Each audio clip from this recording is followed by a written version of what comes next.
Okay guys, so alhamdulillah hari ini saya sudah dapat gimbal.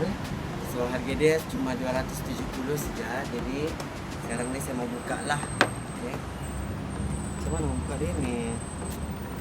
Ha? Alamak. Ya. So dia full box. Okay. Semua sudah ada di dalam.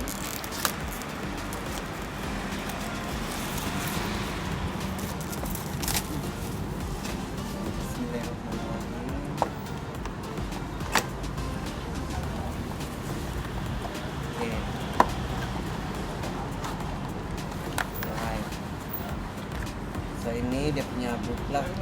Okay. Dan ini dia punya full set.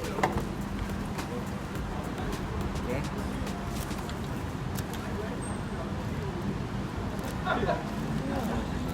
Bismillahirrahmanirrahim.